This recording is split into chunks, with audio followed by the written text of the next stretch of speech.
Ici, les médias.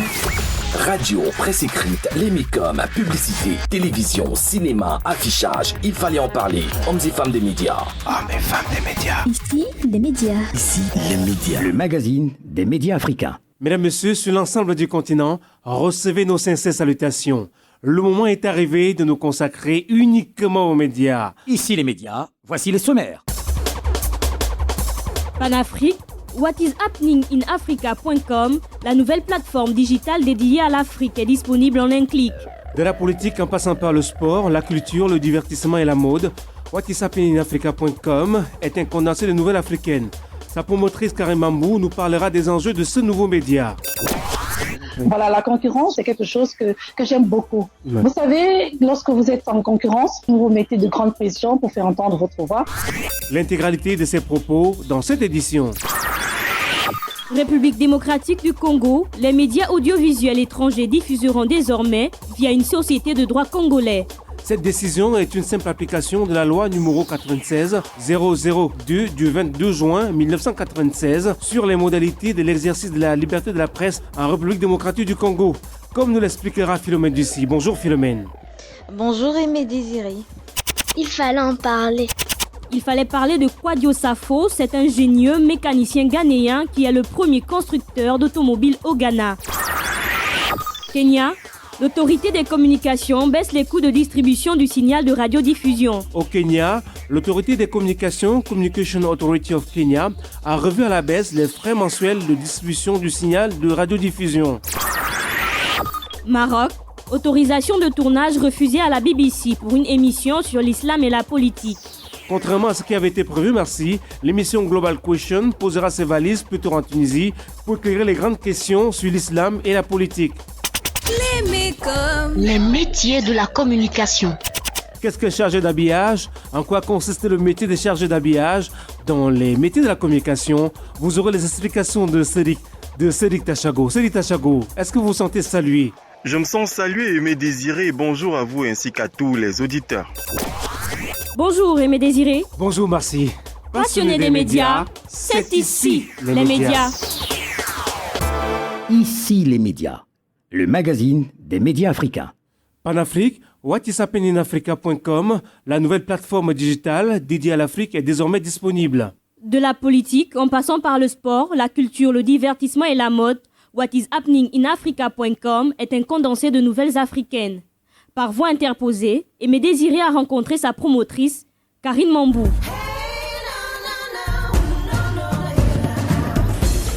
Karine Mambou, bonjour. Bonjour Aimé Désiré. Alors, je rappelle que vous êtes la fondatrice de What is Happening in Africa. Pourquoi avez-vous créé What is Happening in Africa? C'est tout simplement que dans ma vision, il était grand temps que les choses changent réellement en Afrique.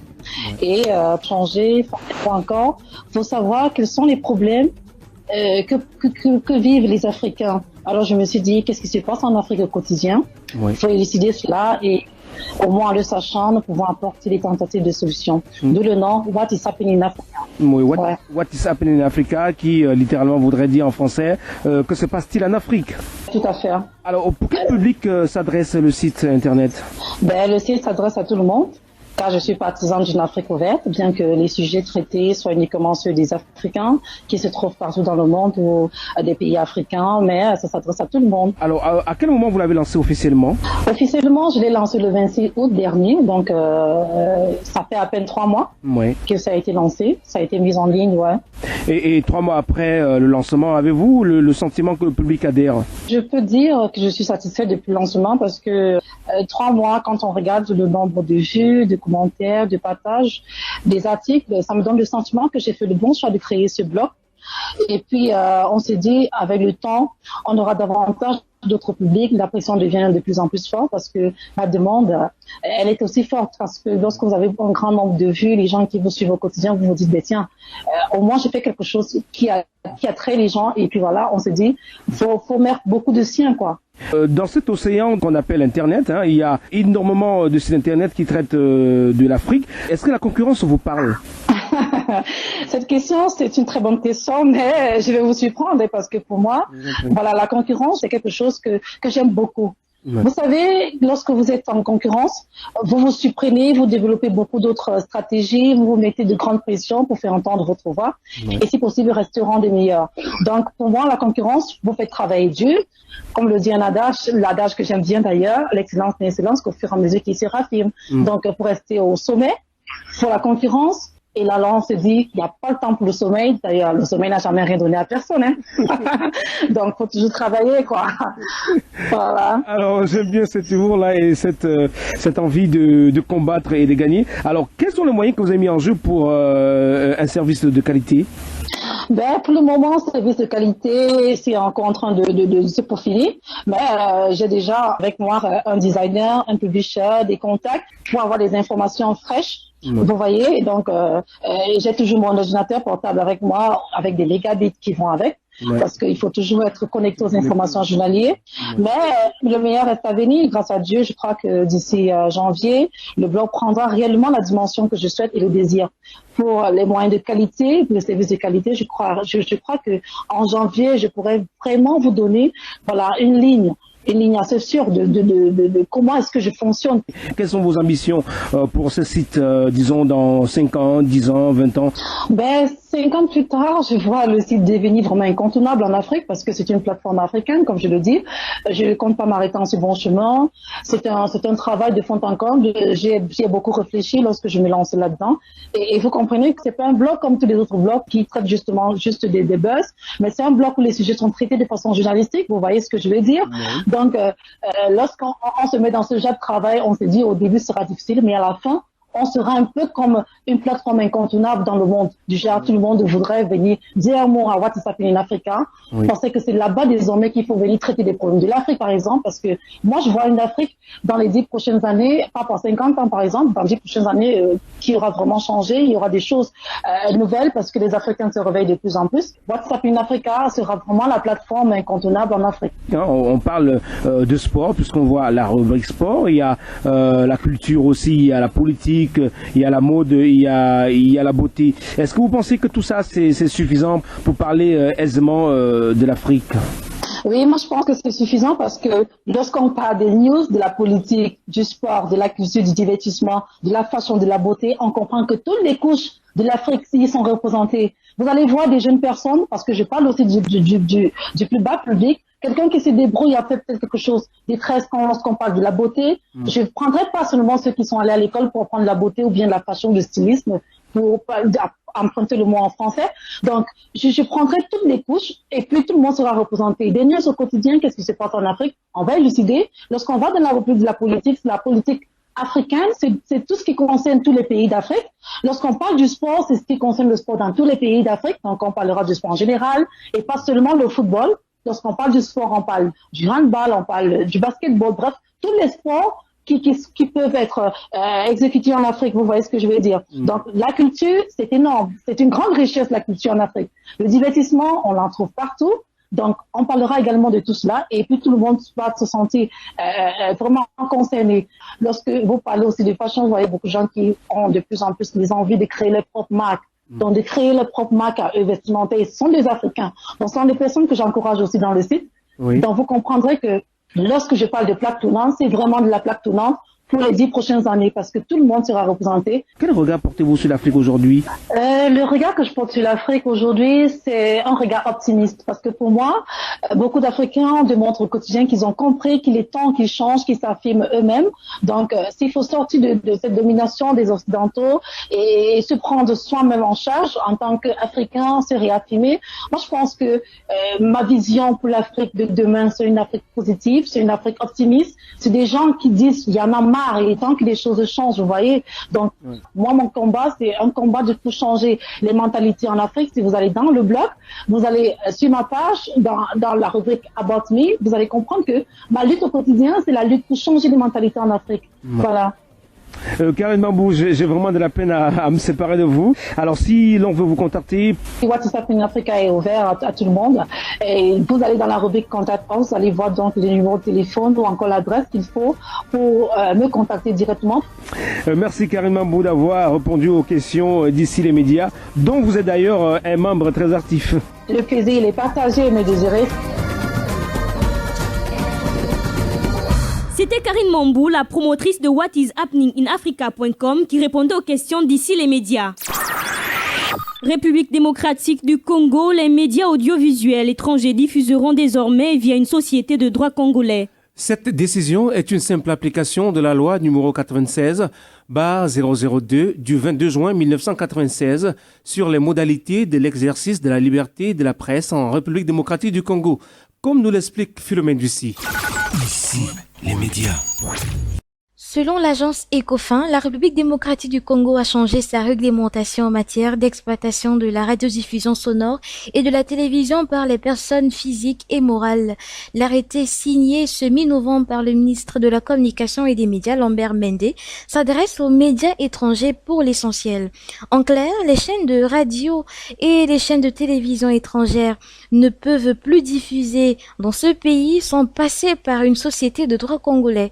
Les stations de radiodiffusion sonore étrangères non installées en République démocratique du Congo peuvent diffuser des émissions et programmes par intermédiaire dans le cadre d'un partenariat avec une chaîne de radiodiffusion du pays.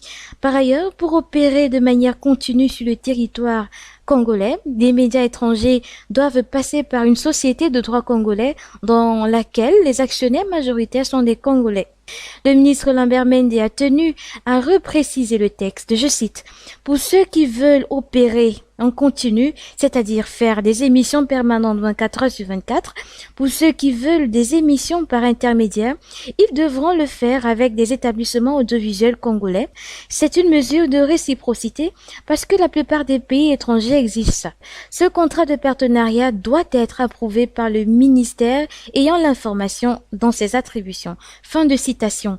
Les médias étrangers opérant en RD Congo ont jusqu'au 12 décembre prochain pour se conformer à la réglementation. Face aux critiques, Lambert Mende explique qu'il ne s'agit pas d'une nouvelle réglementation, mais d'une simple application de la loi 96/002 du 22 juin 1996 sur les modalités de l'exercice de la liberté de la presse en République démocratique du Congo.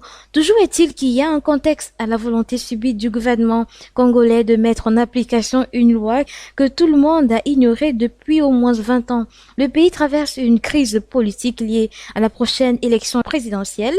C'est dans ce contexte que le gouvernement a décidé, le 5 novembre dernier, de couper le signal de Radio France Internationale et de Radio Okapi, appartenant à l'ONU. Ces deux médias sont accusés de véhiculer les revendications de l'opposition. Le ministre a dit qu'il fallait revisiter l'accord avec la société France Média Monde avant que la fréquence de RFI ne soit rétablie. Lambert Mende accuse la radio de manipuler l'opinion en véhiculant systématiquement de fausses informations sur la République démocratique du Congo. Ici, les médias.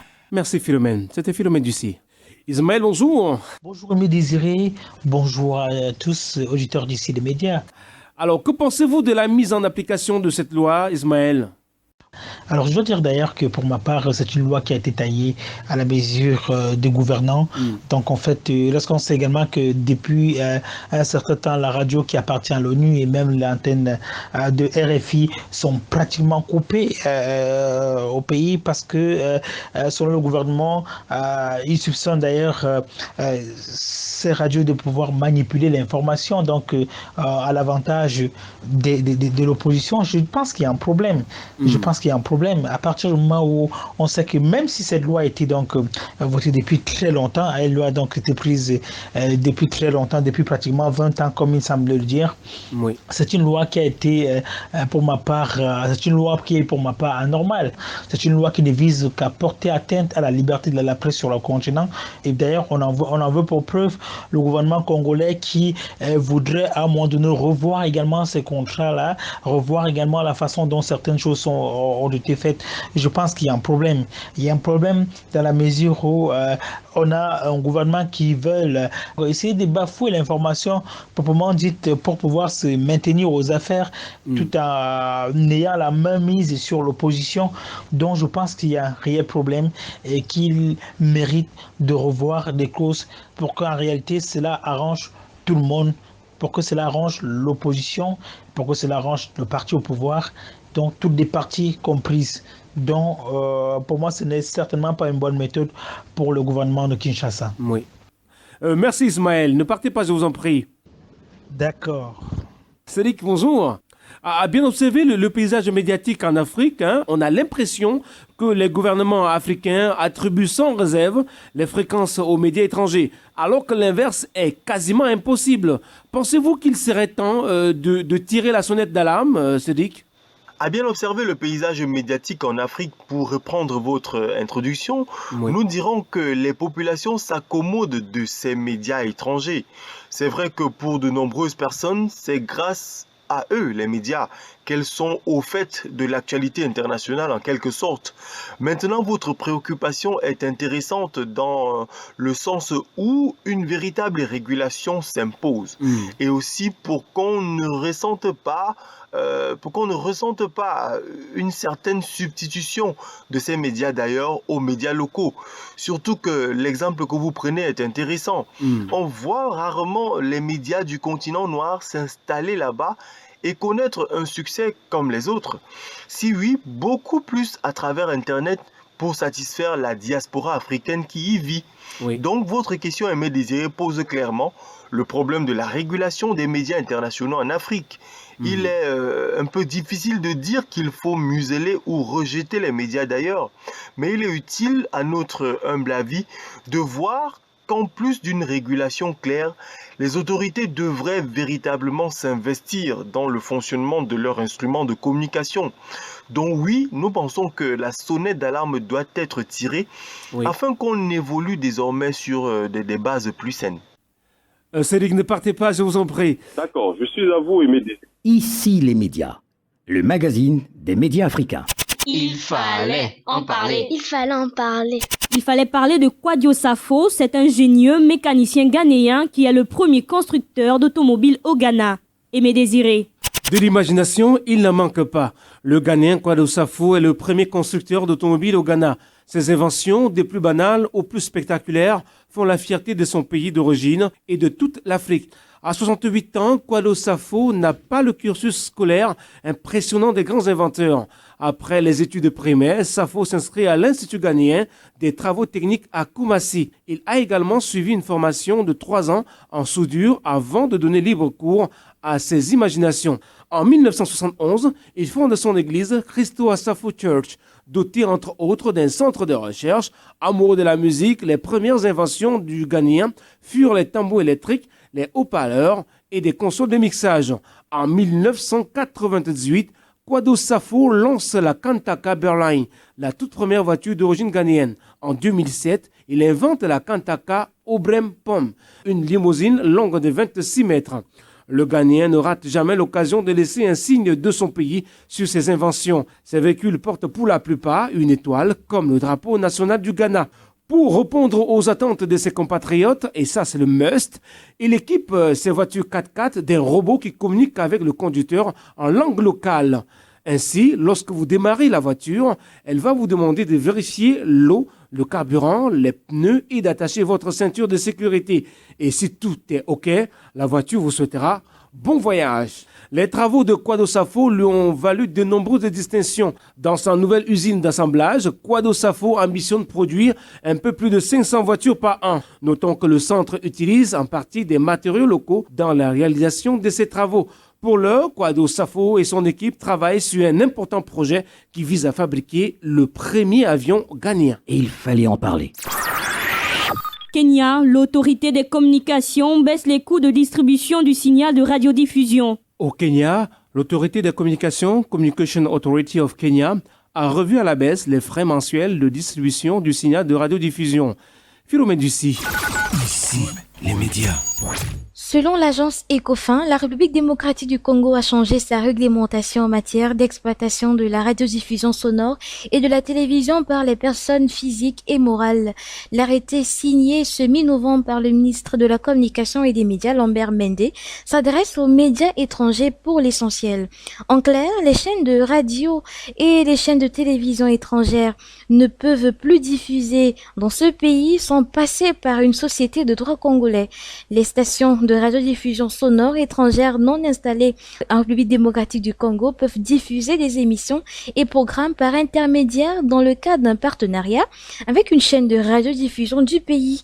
Par ailleurs, pour opérer de manière continue sur le territoire congolais, des médias étrangers doivent passer par une société de droit congolais dans laquelle les actionnaires majoritaires sont des Congolais. Le ministre Lambert Mende a tenu à repréciser le texte, je cite, « Pour ceux qui veulent opérer en continu, c'est-à-dire faire des émissions permanentes 24 heures sur 24, pour ceux qui veulent des émissions par intermédiaire, ils devront le faire avec des établissements audiovisuels congolais. C'est une mesure de réciprocité parce que la plupart des pays étrangers exigent ça. Ce contrat de partenariat doit être approuvé par le ministère ayant l'information dans ses attributions. » Fin de citation. Les médias étrangers opérant en RD Congo ont jusqu'au 12 décembre prochain pour se conformer à la réglementation. Face aux critiques, Lambert Mende explique qu'il ne s'agit pas d'une nouvelle réglementation, mais d'une simple application de la loi 96/002 du 22 juin 1996 sur les modalités de l'exercice de la liberté de la presse en République démocratique du Congo. Toujours est-il qu'il y a un contexte à la volonté subite du gouvernement congolais de mettre en application une loi que tout le monde a ignorée depuis au moins 20 ans. Le pays traverse une crise politique liée à la prochaine élection présidentielle. C'est dans ce contexte que le gouvernement a décidé, le 5 novembre dernier, de couper le signal de Radio France Internationale et de Radio Okapi, appartenant à l'ONU. Ces deux médias sont accusés de véhiculer les revendications de l'opposition. Le ministre a dit qu'il fallait revisiter l'accord avec la société France Média Monde avant que la fréquence de RFI ne soit rétablie. Lambert Mende accuse la radio de manipuler l'opinion en véhiculant systématiquement de fausses informations sur la République démocratique du Congo.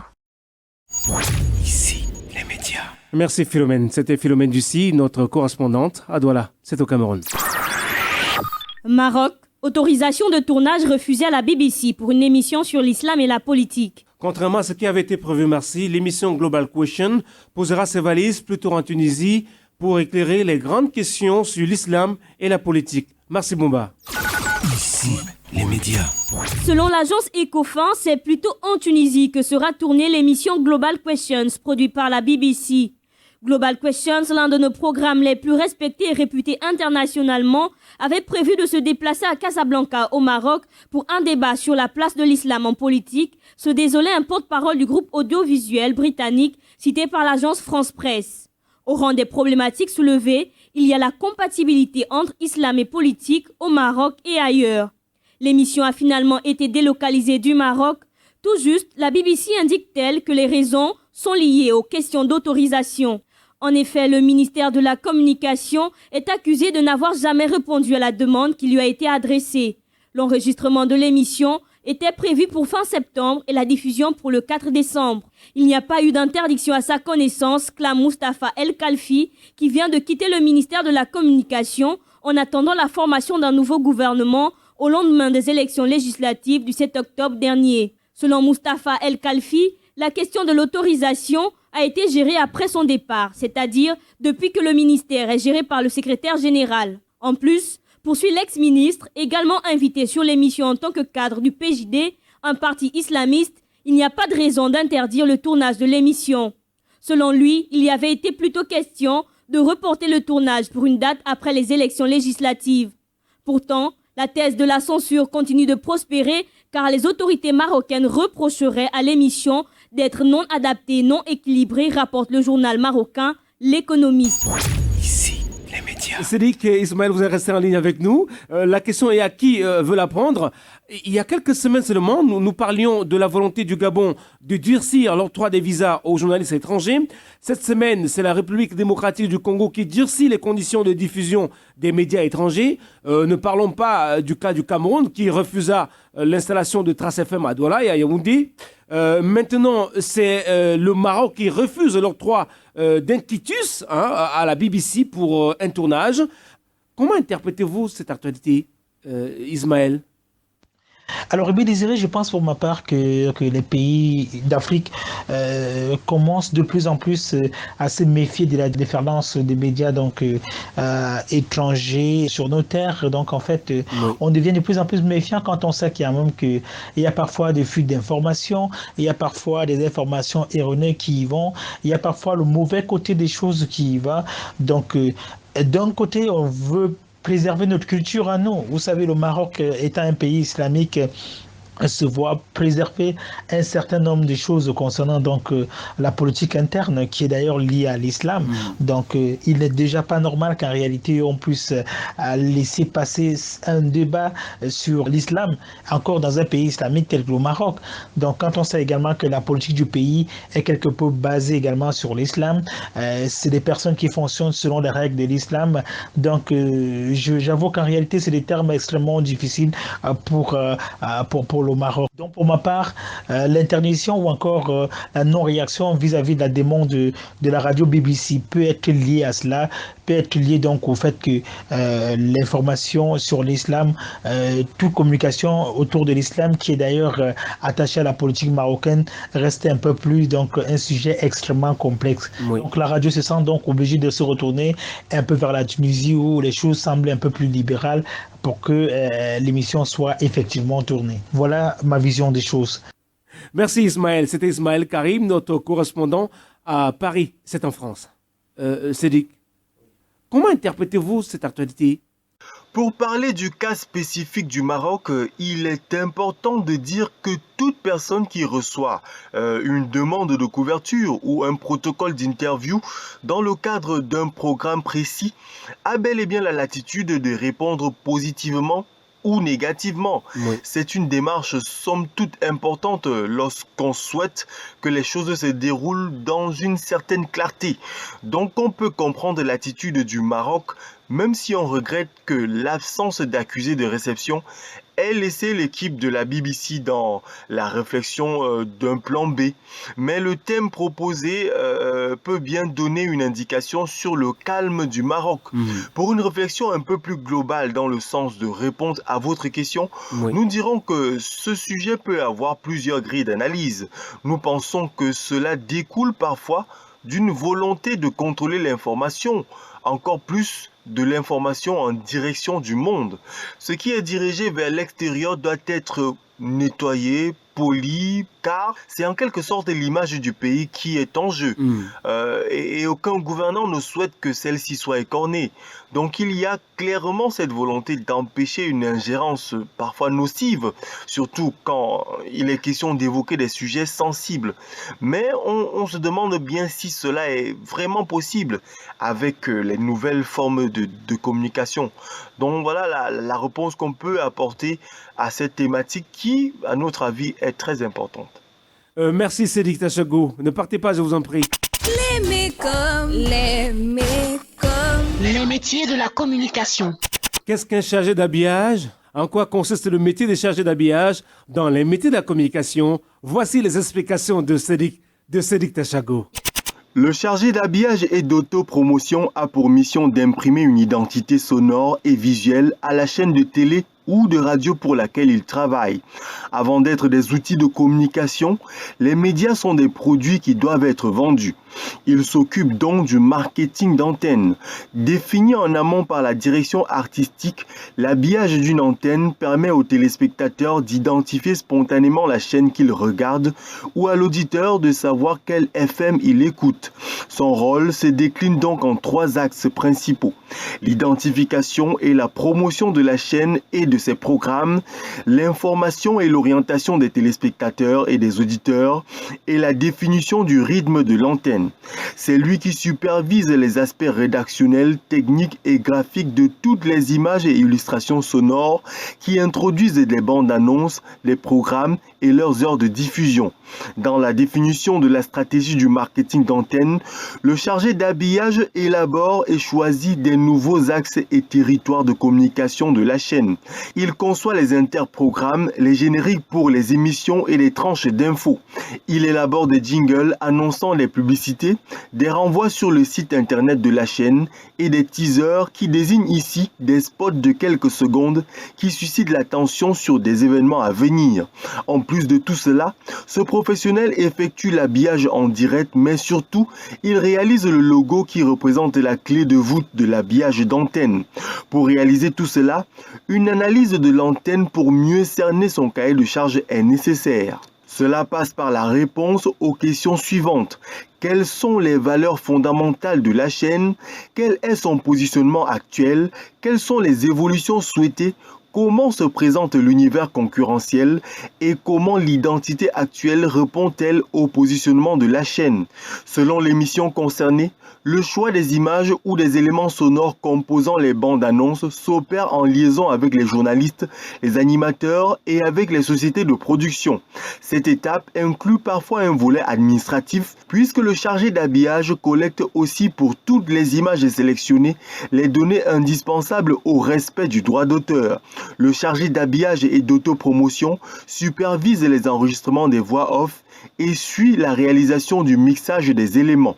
Au bout de la chaîne, il livre les PAD, entendez prêtes à diffuser, au service de programmation pour la mise à l'antenne et garantit leur livraison à temps. Si les habillages sont produits par des prestataires extérieurs à la chaîne, le chargé d'habillage les réceptionne et les contrôle. Pour ce métier, une bonne résistance au stress est indispensable en raison de l'imprévisibilité de certaines situations telles les retards, les changements horaires, les désaccords sur les images ou les sons sélectionnés. Disponibilité et flexibilité des horaires sont donc de mise. Ainsi, les métiers de la communication étant divers et variés, à vous de tracer votre chemin. Maintenant que vous connaissez en quoi consiste le métier de chargé d'habillage d'antenne, à vous de prendre la bonne décision pour une meilleure intégration dans le monde de la communication. Ici les médias, le magazine des médias africains. Passionnés des médias, vous avez écouté cette autre édition d'Ici les médias. Soyez-en remerciés. L'équipe au grand complet, producteur Adaprod, coproducteur Record FM Gabon. Nos correspondants, Roland Djakou à Libreville au Gabon, Philomène Dussi, Cédric Tachago à Douala au Cameroun, Olivier NKU à Strasbourg, Ismaël Karim à Paris en France, Karine Mambo à Johannesburg en Afrique du Sud. Retrouvez ce programme sur notre chaîne YouTube, Ici les médias. Dans ce studio, elle, Marcel Boumba. Lui, Aimé Désiré. Passionné des médias, c'était Ici les médias. Prenons rendez-vous sur votre radio.